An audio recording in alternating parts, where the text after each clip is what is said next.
حضرت مولانا سجاد نعمانی صاحب دامت برکاتہم قربان جی اللہ ان کی عمر میں برکت عطا فرما دے، آمین بولو الحمدللہ۔ وہ ہستی اب بھی موجود ہے، بہت بڑے ہم لوگوں کے جماعت کے اکابرین میں سے بہت بڑے جید عالم دین ہیں۔ وہ فرماتے کہ میرا بچپنا تھا، میں مدرسے میں پڑھنے جاتا تھا تو میری ماں ہمیشہ 2 روپیہ مجھے مدرسے کا خرچ دیا کرتی تھی، 2 روپے خرچ دیا کرتی تھی۔ تو میں ایک روز دیکھا مدرسے کے عصر کی نماز پڑھ کے جب نکلا گیٹ پر دیکھا کہ ایک پاؤں کا ایک اپاہج جو ہے بیٹھا ہوا ہے، ایک پیر ہے ایک پیر نہیں ہے۔ تو میں ان کو غور سے دیکھنے لگا کہ شاید یہ بھیکاری ہے، بھیک مانگنے کے لیے بیٹھا ہے، لیکن لوگ آ رہے ہیں جا رہے ہیں، کوئی اس کی مدد نہیں کر رہا ہے۔ مغرب کی اذان ہوئی، وہ چلا گیا، وہ بیچارہ وہ غریب آدمی چلا گیا، بچے لوگ مدرسے چلے گئے۔ 3 دن تک یہی معاملہ رہا، جب بھی عصر کی نماز پڑھ کے نکلتے تھے وہ غریب کو مدرسے کی گیٹ پہ پاتے تھے، لیکن اس کی کوئی مدد نہیں کرتا تھا۔ تو مولانا سجاد نعمانی صاحب کہتے ہیں کہ میری عمر بمشکل 10 سال ہوگی، تو میں نے ایک دن فیصلہ کیا کہ اس غریب کی کوئی مدد نہیں کر رہا ہے، ایک پیر کا مجبور آدمی ہے، مدرسے کے گیٹ پہ بیٹھا ہے، تو میں انشاءاللہ کل میں اپنی ماں سے 2 روپے زیادہ مانگوں گا اور لا کر اس غریب کی میں مدد کر دوں گا۔ اور جب مدرسہ آنے لگے پڑھنے کے لیے تو ماں نے آنچل سے 2 روپے کا نوٹ نکال کے دیا کہ بیٹا یہ میں تیرے مدرسے کا خرچ۔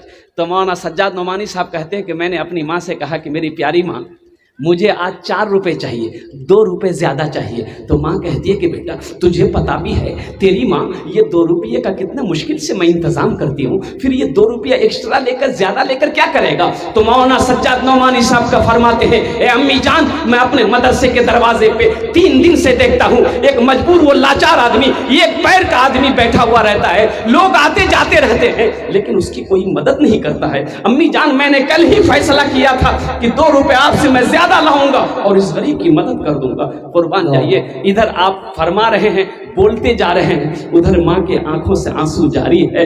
ماں اپنے آنسوؤں کو پوچھتی ہے، سینے سے اپنے لال کو لگاتی ہے اور کہتی ہے کہ بیٹا تو چنتا نہ کر سجاد، تیری ماں کے پاس تو حقیقت میں پیسہ نہیں ہے، لیکن بیٹا غم نہ کر، میرے ہاتھوں میں یہ چاندی کے کنگن کب کام آئے گا؟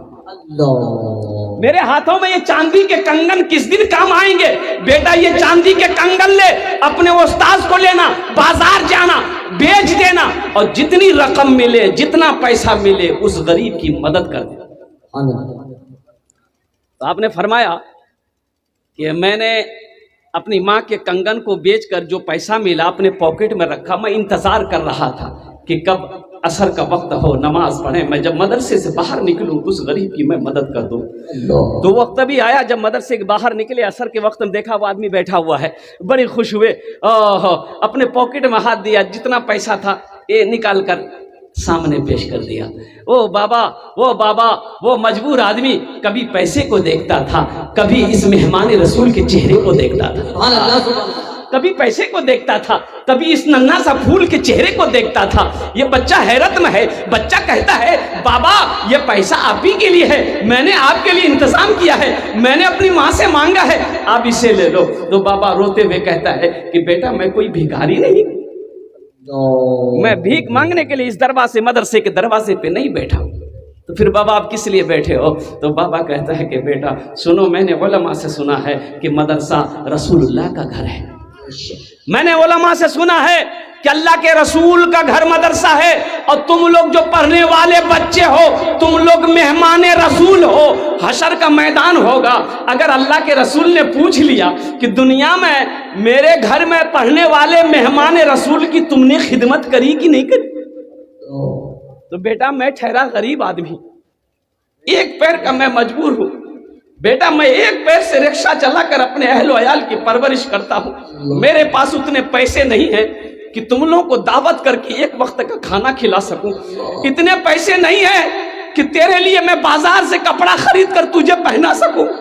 بیٹا میں نے اپنی زندگی کے دن کے 1 گھنٹہ قیمتی نکال کر اس مدرسے کے دروازے پہ اس نیت سے بیٹھتا ہوں کہ تم لوگ آؤ جاؤ، تم لوگوں کے چہرے کا دیدار کر دو۔ حشر کے میدان میں اللہ کے رسول نے اگر پوچھ لیا تو ہم کہہ دیں گے یا رسول اللہ کھلا تو نہیں سکے، پہنا تو نہیں سکے، لیکن اپنا 1 گھنٹہ قیمتی وقت نکال کر آپ کے مہمانوں کا چہرے کا میں نے دیدار کر لیا۔ سبحان اللہ، سبحان اللہ، سبحان اللہ۔ میرے بھائیو अगर हमारे अकाबिरीन को पता चला मदरसा दारुल उलूम नदवतुल उलमा लखनऊ नदवा यूनिवर्सिटी में कुर्बान जाए वो लोग खरामा तशरीफ लाए और उस गरीब को अपने सीने से लगाया, अपने पास ले गए, मसनद पे बिठाया। तो इसलिए मदरसे का मकाम है, मदरसे में पढ़ने वाला बच्चा मेहमान रसूल है और ये वो ज़ात है, मदरसे में पढ़ने वाला बच्चा वो है। अल्लाह तौफीक दे इनकी दुआएं लो, अल्लाह तौफीक दे इनकी मेहमान नवाजी कर लेना, अल्लाह तौफीक दे। इसलिए कि ये वो बच्चे हैं, अगर दुआ के लिए हाथ फैला दो तो जमीन और आसमान के दरमियान में कोई पर्दा नहीं जो इसकी दुआ को रोक सके। कोई पर्दा नहीं जो इन बच्चों की दुआओं को रोक सके। अल्लाह के रसूल फरमाते हैं कि मदरसे में पढ़ने वाला बच्चा जब रास्ते में कदम रखता है तो अल्लाह के मासूम फरिश्ते उसके कदमों के नीचे अपने पर बिछा देते हैं। सुभान अल्लाह, क्या मकाम है। एक हाफिज कुरान, एक हाफिज कुरान 10 जहन्नमी को जन्नत में लेकर जाएगा। कितने लेकर जाएगा भाई? 10। किसको लेकर जाएगा? बाप चचा तो है ही है, बाप का तो मकाम बहुत ऊंचा होगा, बाप का मकाम बड़ा ऊंचा होगा। उसके बाप को ताज पहनाया जाएगा और उस ताज के अंदर में कितनी रोशनी होगी। हजरत मुआज बिन जबल रदियल्लाहु ताला अन्हु रावी रिवायत फरमाते हैं कि अल्लाह के रसूल ने फरमाया, ए मुआज जानते हो उस ताज के अंदर में कितनी रोशनी होगी? सूरज की रोशनी फीकी पड़ जाएगी। तो अहले महशरियों पूछेंगे अल्लाह के फरिश्ते से कि भाई ये कौन है, ये जिनके सर पे ताज है, कौन है ये? अंबिया हैं, शुहदा हैं, सालिहीन हैं, सिद्दीकीन हैं, कौन है? तो अल्लाह के फरिश्ते के जवाब देंगे, नहीं ये कोई शुहदा नहीं है, सिद्दीकीन की जमात में से नहीं है, सालिहीन की जमात में से नहीं है, कोई अंबिया नहीं है, बल्कि ये वो बाप है जिन्होंने दुनिया के अंदर में अपने बेटे को हाफिज कुरान बनाया। और मेरे भाइयों, अपने बच्चे को कुरान पढ़ाएं, अपने बच्चे को हाफिज कुरान बनाओ, अपने बच्चे को आलिम दीन बनाओ। इंशाल्लाह अपने बच्चों को हाफिज कुरान बनाएंगे मेरे भाई बनाएंगे इंशाल्लाह। कितने लोग तैयार हैं? इंशाल्लाह हाथ उठाओ इंशाल्लाह। अल्हम्दुलिल्लाह। अच्छा मेरे भाई सुनो, भाई माइक बहुत अच्छा है बेटा, थोड़ा सा ध्यान देना, इसलिए कि बहुत अहम गुफ्तगू आ रही है, तो गौर करना, ज़हन को हाजिर करना। एक हाफिज कुरान कितने आदमी को लेकर जाएगा जन्नत में? बोलो भाई जरा हाथ उठा के बताइए हमको। 10 आदमी को, और वो किसको? जन्नती को जन्नत में लेकर जाएगा। नहीं सुनो, उलमा फरमाते हैं हाफिज कुरान को मेरा अल्लाह कहेगा, ए हाफिज कुरान जा जन्नत के अंदर में दाखिल हो जा। वो हाफिज कुरान जब जन्नत में जाने के लिए रास्ता चलेगा तो नजर पड़ेगी जहन्नम की तरफ। वो लोग खड़े हैं, लोग बिलक रहे हैं, लोग चीख रहे हैं कि हाफिज कुरान रुक जाएगा। मेरा अल्लाह कहेगा क्यों रुके? कहा कि अल्लाह ये जहन्नम में मैं इसे देख रहा हूँ, दुनिया में मेरे पास कपड़ा नहीं था, अल्लाह इन्होंने अपने पैसे से मुझे कपड़ा पहनाया था। अल्लाह ये वो है मेरे लिए दुनिया में खाने का इंतजाम किया था। या अल्लाह ये वो है जिन्होंने अपने पैसे से मुझे पढ़ाया था। तो मेरा अल्लाह कहेगा तू क्या चाहता है? कहा कि अल्लाह आज मैं जन्नत में जा रहा हूं, मैं चाहता हूं कि मैं इसे भी जन्नत में लेकर जाऊं। तो मेरा रब हुक्म देगा जा, तू जिसके तरफ इशारा करेगा हम उसको जन्नत के अंदर में दाखिल कर लेंगे। सुभान अल्लाह, सुभान अल्लाह। कि वो हाफिज कुरान ऐसे आदमियों को, 10 आदमियों को उनमें से चाहेगा, हाथों को पकड़ेगा, जन्नत के अंदर में दाखिल कर देगा। तो मेरे भाइयों सुनो, हजरत मुआज को अल्लाह के रसूल ने फरमाया, मुआज चला जा, यमन चला जा। यमन का हाकिम बनाकर भेज रहे हैं। सारे मुकम्मल सफर का तैयारी हो चुके। अल्लाह के रसूल तशरीफ लाए कि मुआज तैयारी हो गई? कहा रसूल तैयारी हो गई। कहा कि निकल। हजरत मुआज अपने घर से निकले। अल्लाह के नबी ने फरमाया कि सवारी पर बैठ जा, रख जा बेटा, सवारी पे बैठ जा। ऊंट है। हजरत मुआज ने इशारा किया ऊंट को बैठने का, ऊंट बैठ गया। तो हजरत मुआज बैठ गए ऊंट पर। अल्लाह के रसूल ने फरमाया मुआज ऊंट पर बैठ जाओ। ऊंट पर बैठे, ऊंट खड़ा हुआ। अल्लाह के रसूल ने यूं महार पकड़ी ऊंट का, कदम पैदल चल रहे हैं, हजरत मुआज ऊंट पर बैठे हैं।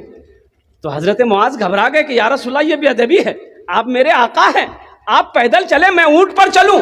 तो अल्लाह के रसूल ने फरमाया मुआज बैठा रहा, मैं तुम्हारी इज्जत नहीं कर रहा हूं, तुम्हारे सीने में जो अल्लाह का कुरान है हम उसकी इज्जत कर रहे हैं। और मुआज सुनो, जो हाफिज कुरान होता है, जो हाफिज कुरान होता है, जिसके सीने में कुरान होता है, वो अल्लाह का दोस्त होता है, वो अल्लाह का दोस्त होता है। तो बताइए, जो अल्लाह का दोस्त है, 4 बच्चों की दस्तारबंदी है, कुर्बान जाओ। जो अल्लाह का दोस्त है उससे दोस्ती आप करोगे तो अल्लाह आपसे दोस्ती करेगा कि नहीं करेगा? भाई करेगा कि नहीं करेगा? तो इंशाअल्लाह कितने लोग हाफिज कुरान से दोस्ती करना चाह रहे हैं? हाथ उठाओ, हम दुआ करे देबो अल्हम्दुलिल्लाह।